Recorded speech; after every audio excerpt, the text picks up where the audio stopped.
પૂનમના દિવસે જે કોઈ પણ મને મળવા આવે એને ભક્તિ કરવી હોય, માતાજીની સેવા કરવી હોય, માતાજીના કીધે ચાલવું હોય તો ગુરુ પૂનમના દિવસે જે કોઈ મને મળવા આવે ને અને કંઠી લેવા આવે ને તો એક શિવ પુરાણ લેતા આવજો. ગુરુ પૂનમના દિવસે જે કોઈ મારી પાસે આશીર્વાદ ને કૃપા લેવા આવે હું તો મોજેલી મેલડી છું, ગમે તારે તમારા દેવ દુઃખના સમાધાન કરી દઉં. પણ એટલું યાદ રાખજો કે ગુરુ પૂનમે આવો મારી પાસે તમારી પોતાની કંઠી બદલાવા કે લેવા માટે, ત્યારે તમે એક શિવ પુરાણ લઈને આવજો અને શિવ પુરાણ મને આપજો ને પછી હું તમને આપીશ.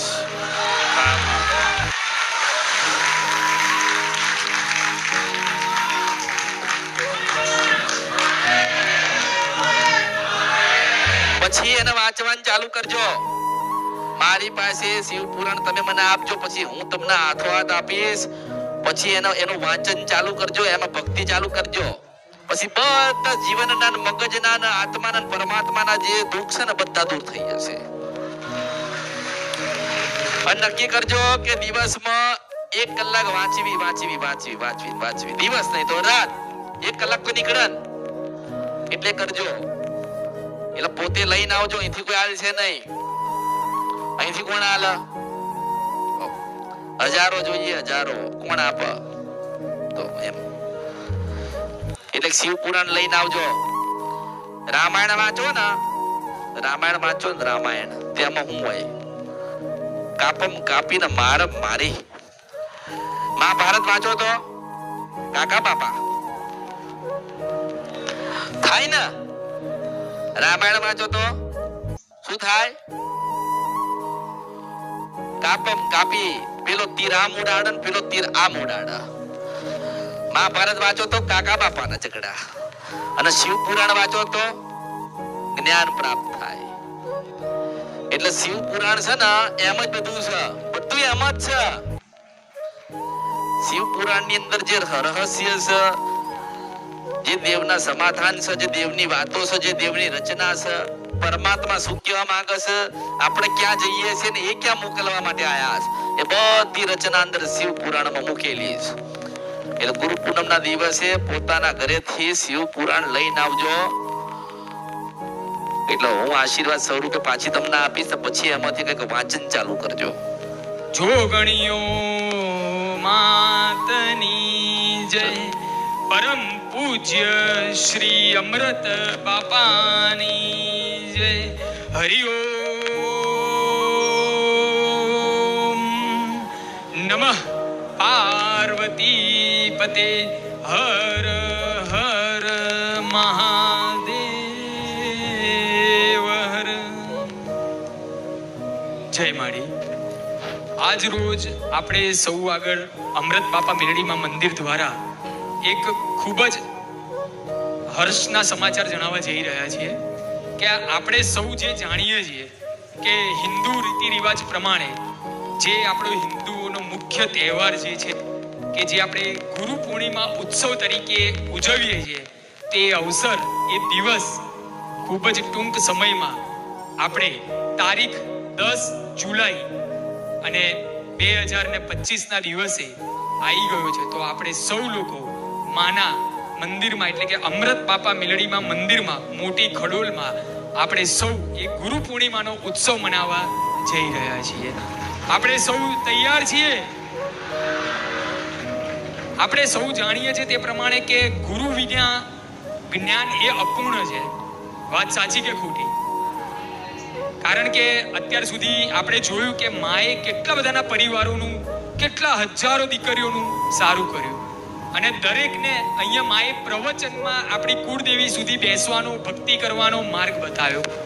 તો આપણે અમૃત બાપાના મેલડી માં એટલે જેમ સૂર્યનારાયણ ભગવાન પૃથ્વી લોકમાં પ્રકાશ ફેરવે છે ને, તેવી જ રીતે આપણી ગુરુ માતા એટલે કે અમૃત બાપાના સાક્ષાત હાજરા હાજુર મેલડી માં, અમૃત બાપાના માડી આપણા જીવનમાં પરિવર્તન લાવે છે, આપણા જીવનમાં પ્રકાશ ફેલાવે છે. આ વાત સાથે કેટલા લોકો સહમત છે? છો ને આપણે બધા સહમત? કારણ કે આપણે દરેકની મેટરમાં જાણીએ છીએ, સમજીએ છીએ અને આપણે અનુભવીએ છીએ કે આવી ગાદી, સતની ગાદી વિશ્વમાં પણ ક્યાંય નહીં થતી હોય. તો આપણે ખૂબ આનંદ સાથે જણાવવા જઈ રહ્યા છે કે ગુરુ પૂર્ણિમાનો ઉત્સવ કેવી રીતે મનાવો. તો પ્રથમ આપણે સૌ ગુરુ પૂર્ણિમાના દિવસે મોટી ખડોલ એટલે કે અમૃત બાપાના મેલડીમાં મંદિરમાં આપણે સૌ તારીખ 10/7/2025 એટલે કે ગુરુવારના દિવસે મંદિરમાં આપણે માળીના ગુરુ બાપા એવા આપણા અમૃત બાપાના દર્શન કરવા માટે એક અલગથી આપણે બધા અહીંયા હાજર થઈશું. ઘણા બધા હજારો ભાવિ ભક્તો છે કે જેમને માત્ર દર્શન કરવા માટે પણ આવતા હોય છે કે એમને એ રાહ જોઈને બેઠા હતા કે ભાઈ અમે ક્યારે આવીને અમે માના એક અલગ દિવસ એટલે કે રવિવાર સિવાયના દિવસે પણ આવીને દર્શન કરી શકીએ. તો આપણી જોડે એક ખૂબ સરસ અનેરો અવસર મળ્યો છે ગુરુ પૂર્ણિમાનો. તો માએ જેમ ગયા વખતે રવિવારે જણાવ્યું હતું કે ગુરુ પૂર્ણિમાનો દિવસે જો આપણે સૌ આપણા પરિવાર સાથે જે અહીંયા ઉપસ્થિત છે, જે ઘરે બિરાજમાન છે, એ હજારો પરિવારો કે જેમના પણ પરિવારોનું સારું થઈ ગયા પછી પણ જે માત્ર અત્યારે ઘણા લોકો આવે છે તો એમના પરિવાર સાથે દર્શન કરવાનો લાભ અવશ્ય લઈ શકશે. તદુપરાંત બીજી પણ એક વાત જણાવવાની થતી હતી કે આપણા જે યુટ્યુબ ચેનલ ઉપર મુખ્ય 2 નંબર આપેલા છે અમૃત બાપા મેલડીમાં મંદિરમાં, જે બંને નંબર હું ફરી રિપીટ કરું છું, 8238820862 82-388-20-862. તદુપરાંત બીજો નંબર 9924623901 એટલે કે 9924653901. આ નંબર જે આપણે યુટ્યુબ ચેનલ ઉપર અને અમૃત બાપા મેલડીમાં મંદિરમાં કોઈ પણ તમને આવા નવા પ્રસંગો કે જે આપણને અવસર મળતા હોય છે એની જાણકારી માટે જે નંબર આપવામાં આવ્યો છે એ નંબર ઉપર હજારો ભાવિ ભક્તો ફોન કરે છે કે અમારે અમૃત બાપા મેલડીમાં મંદિરમાં જે માળીએ પ્રવચનમાં જણાવ્યું છે કે અમૃત બાપાનો દીવો કેવી રીતે કરવો. તદુપરાંત ઘણા બધા ભાઈ ભક્તો વિદેશમાંથી ફોન કરતા હોય છે કે ગુરુ પૂર્ણિમાનો જે અવસર આવી રહ્યો છે તો એ આપણે ગુરુ પૂર્ણિમા ઉત્સવ કેવી રીતે મનાવો. તો તેની જાહેરાત અત્યારે હું કરવા જઈ રહ્યો છું. તો ખૂબ શાંતિથી અને ખૂબ ધ્યાનથી સાંભળવું સર દરેક ભાઈ ભક્તોએ. પ્રથમ આપણે ગુરુ પૂર્ણિમાનો દિવસ જ્યારે પણ આવે છે 10 જુલાઈ 2025 ત્યારે આપણે અમૃત બાપાનો દીવો એટલે કે ઊભી વાટનો દીવો મંદિરથી અલગ સ્થાને અલગ જગ્યાએ આપણે કરવાનો રહે છે. તદુપરાંત તે દીવાની સમક્ષ આપણે આપણા પરિવાર સાથે બેસીને આપણે સુખડીનો પ્રસાદ ધરાવવાનો હોય છે અને શ્રીફળ વધેરવાનું હોય છે અને એ શ્રીફળ વધેર્યા પછી એ પ્રસાદ આપણે ગ્રહણ કરી શકાતો હોય છે. તો જ્યારે આપણે આ દીવો પ્રગટાવીએ છીએ આપણા ઘરમાં ત્યારે સાક્ષાત આપણી કુળદેવી માને મળવા માટે આપણા અમૃત બાપાના મેલડીમાં ત્યાં આપણા દેવને રાજી કરવા માટે સાક્ષાત ઉપસ્થિત થતા હોય છે. તો આપણે સૌએ ખૂબ ધ્યાન રાખવું કે દીવો કર્યા પછી સુખડીનો પ્રસાદ ધરાવો અને શ્રીફળને વધેરી દેવો. ઘણા ભાઈ ભક્તો એવી ભૂલ કરે છે કે શ્રીફળ મૂકી રાખે છે. તો શ્રીફળને વધેરીને ત્યાં પ્રસાદ અર્પણ કરવો. જો કદાચ પ્રસાદ વધારે બનાવ્યો છે અને રહે છે આપણી જોડે તો એ પ્રસાદને આપણે કીડિયારું પૂરીએ ને તો આપણે કીડીઓને અર્પણ કરી દેવો જેટલો સુખડીનો પ્રસાદ બચ્યો હોય તો. આ વાત થઈ આપણે દીવાની કે અમૃત બાપાના ઊભી વાટનો દીવો કરવો. હવે સમય તમને જણાવું કે સમય છે સવારે પ્રાતઃકાળે 7 વાગ્યાથી લઈને અથવા તો સાંજે સંધ્યાકાળે 7 વાગે જ્યારે આપણા ઘરના દીવા કરતા હોઈએ ત્યારે સાથે આપણે અલગથી અમૃત બાપાના મેલડીમાંનો દીવો એટલે કે ઊભી વાટનો દીવો કરવાનો રહેશે. સવારે 7 વાગે અથવા તો સાંજે 7 વાગે અને પરિવારના સર્વ સભ્યો સાથે બેસીને અમૃત બાપાને યાદ કરીને જણાવવું કે અમૃત બાપા અને અમૃત બાપાના મેલડીમાં અમારા જીવનમાં આપ પરિવર્તન કરવા આવો અને જે પણ દેવનો ન્યાય કરવાનો થાય તમારા સાનિધ્યમાં તમારા મંદિરમાં આવીશું તો તમે અમને એ જણાવજો, અમે તે પ્રમાણે કરીશું. અને ઘણા બધા પરિવારના સભ્યોને એમાં ખૂબ એવો સારો અનુભવ થયો છે જે આપણે માનતામાં પણ જોઈએ છીએ. હવે હું તમને સમય આપ્યો તે સાથે ઘણા વિદેશમાં રહેતા ભાવિ ભક્તો માટે મારે જણાવવાનું થાય કે જેમ કે અમેરિકામાં રહેતા ભાવિ ભક્તો જે છે, તદુપરાંત કેનેડામાં રહેતા ભાવિ ભક્તો, તદુપરાંત ઓસ્ટ્રેલિયામાં રહેતા ભાવિ ભક્તો, બ્રાઝિલમાં, દુબઈમાં અને ન્યુઝીલેન્ડમાં. તો આ જે વિદેશના નામ હું બોલું છું ફરી, અમેરિકા, તદુપરાંત કેનેડા, ઓસ્ટ્રેલિયા, બ્રાઝિલ, દુબઈ. તો એ દેશની અંદર કયા દિવસે આપણે દીવો કરવો તે હું તમને જણાવવા જઈ રહ્યો છું. અમેરિકાની અંદર તારીખ 10/7/2025 એટલે કે ગુરુવારના દિવસે અમૃત બાપાના ઊભી વાટનો દીવો આપ સર્વ ભાઈ ભક્તો કરી શકશો. લંડનની અંદર તારીખ 11/7/2025 એટલે કે શુક્રવારના દિવસે લંડન વાસીમાં રહેતા માડીના ભક્તો પૂનમના દિવસે અમૃત બાપાના મેલડીમાંનો ઊભી વાટનો દીવો કરી શકશે. કેનેડાની અંદર તારીખ 10/7/2025 એટલે કે ગુરુવારના દિવસે અમૃત બાપાના ઊભી વાટનો દીવો સવારે અથવા તો સાંજે 7 વાગે કરી શકશે. ઓસ્ટ્રેલિયામાં તારીખ 10/7/2025 એટલે કે ગુરુવારના દિવસે અમૃત બાપાના ઊભી વાટનો દીવો કરી શકાશે. તદુપરાંત બ્રાઝિલમાં તારીખ 10/7/2025 એટલે કે ગુરુવાર, દુબઈમાં તારીખ 10/7/2025 એટલે કે ગુરુવારના દિવસે અને ન્યુઝીલેન્ડમાં તારીખ 11/7/2025 એટલે કે શુક્રવારના દિવસે દરેક માળીના ભક્તો અને આફ્રિકામાં તારીખ 10/7/2025 એટલે કે ગુરુવારના દિવસે આપણે સર્વ લોકો અમૃત બાપાના મેલડીમાંનો દીવો કરી શકીશું.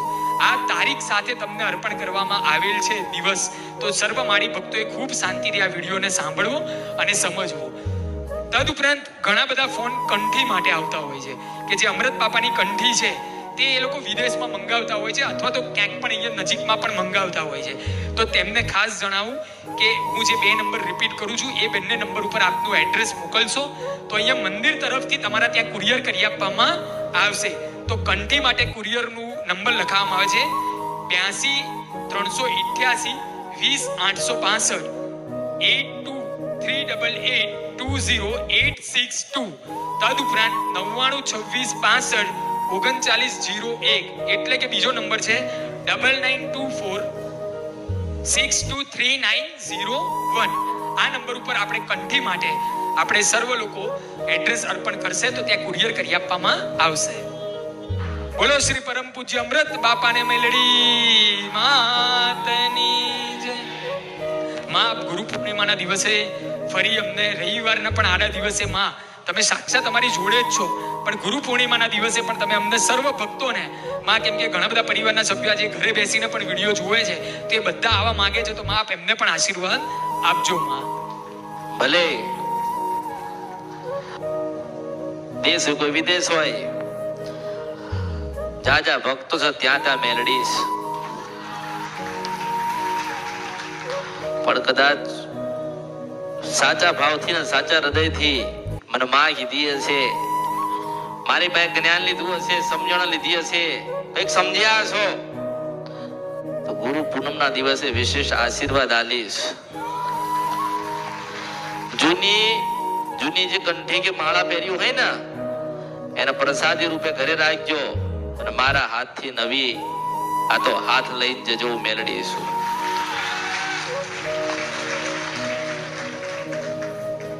એટલે જે ભાવિક છે, ભક્તો છે, જેને ભક્તિ કરવી છે, જેને જ્ઞાન લેવું છે, જેને માં કીધી છે, જેને ગુરુ કીધા એની જોડે અમૃતની મેલડી રહેશે ને રહેશે. કઈક મનમાં કઈક સંકલ્પ લઈને આયા હોય, કઈક વાત લઈને આયા હોય તો પૂનમના દિવસે જરૂરથી કરીને જજો. આશા તમારી પૂરી થશે એવા આશીર્વાદ આલું છું. દેશ હોય વિદેશ હોય, 7 દરિયા પાર કરો તોય અમૃતની મેલડીના દીવા થાય ને થાય. મારા ભક્તો હજારો લાખો ના કરોડો ખાલી ઘરે બેઠા એ કદાચ યાદ કરી હશે અને દુઃખમાં સુખમાં બદલવા હું મેલડી ગઈ છું તો કેમ ના ભૂલી જશે? ના ભૂલી જાય, કોઈ દિવસ નથી ભૂલતા. હૃદયમાં બેઠી છો, મોટા મંદિરમાં બેઠી હોય કે ના બેઠી હોય, પણ મારા ભાવિ ભક્તોને, મારા સંતાનોના હૃદયમાં જરૂરથી હું અમૃતની મેલડી બેઠી છું. મારી સાચી ઓળખ છે, હું અમૃતની મેલડી છું. મોટો હૃદયનો ભાવ લઈને આવજો. મારા હાથથી હાથો હાથ કંઈક લઈને જજો. આશીર્વાદ રૂપે કોઈ કંઠી આપીશ, તમારા હૃદય સાથે જોડીને રાખજો. જ્યારે દુઃખ પડે ત્યારે કંઠી પકડીને મને યાદ કરજો અને પાછી એમાંથી નીકળી ના કરી જાઉં ને કામ તો મારા અવતારમાં ખોટ પડશે. હું મેલડી છું આ કળિયુગમાં. કંઈક ના કર્યા, કંઈક ના કરું છું અને કંઈક ના કરતી રહીશ. અને એ દિવસે જે આયા હશે, જેના ભાગ્યમાં લખી હશું, એને હાથો હાથ આપીશું, મેળવીશું.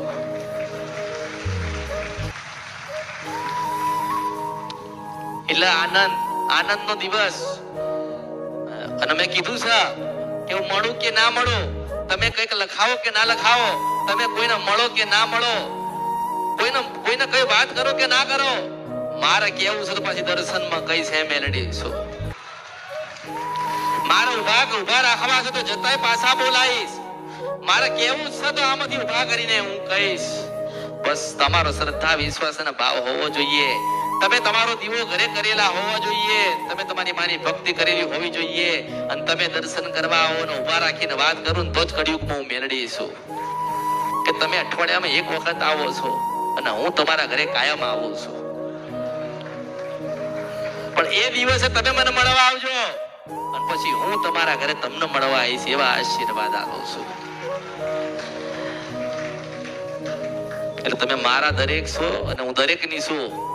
મેં નથી કીધું કે તમે ક્યાંથી આયા છો, મેં નથી કીધું તમે કેવા છો, મેં નથી પૂછ્યું કે તમે કોણ છો, મેં કોઈને પૂછ્યું નથી. મને માં કીધી છે ને એટલે હું માના રૂપમાં જ આવું છું, માના રૂપમાં જ વાત કરું છું. હું કોઈ સમાજ કે સંપ્રદાયની નથી, કોઈ નાતની નથી, જાતની નથી. માનું શું હોય? માં એટલે માં કહેવાય. અને માથી મોટો કોઈ નહીં. ઘણા વિદેશમાં બેઠ્યા હોય તો દર્શન કરવા હોય ને, નથી કરી શકતા. કરી શકસ? નથી કરી શકતા. તમે ભાગ્યશાળી એમના કરતા ભાગ્યશાળી કહેવાય. તમે એ લોકોને ભાગ્યશાળી વધારે સમજો છો. તમે એવું સમજો છો કે વિદેશમાં બેઠ્યા છે કેટલા ભાગ્યશાળી હશે, અને વિદેશમાં બેઠ્યા છે ને એ વિચાર એવું કરે છે કે માની પાસે બેહીને માને જ સાંભળે છે ને માને જાણે છે, એ કેટલા ભાગ્યશાળી હશે. તમારી વાત એ કરે છે ને તમે એમની વાત કરો છો. પણ એમ કહું છું સમય જશે ને એટલે પાછી હું વિદેશમાં જઈશ, વિદેશી ધરતી ઉપર જઈશ, મારા ભક્તોને મળીશ, મારા ભક્તોને કંઈક વાત કરીશ, મારા ભક્તોને કંઈક રહી જતું હશે ને તો આપીને પછી હું અહીંયા મારી જગ્યાએ પાછી આવીશું, મેળવીશું. એટલે જેમ તમે આશા કરો છો ને કે પેલા વિદેશમાં બેઠા કેટલા નસીબદાર કહેવાય, એ નસીબદાર જે વાત કરે છે કે તમે કેટલા નસીબદાર કહેવાય કે મને સાંભળો છો. જેમ તમને મળીશો એમ એમને મળીશ અને એમને મળીશું અને મળતી રહીશ. જ્યાં સુધી ભાવ છે ને ત્યાં સુધી મળતી રહીશ, ત્યાં સુધી આશીર્વાદ આલતી રહીશ. જે દિવસ તમારા ભાવ કૂટ્યો, તમારું મન બદલાયું, પછી હું આવતી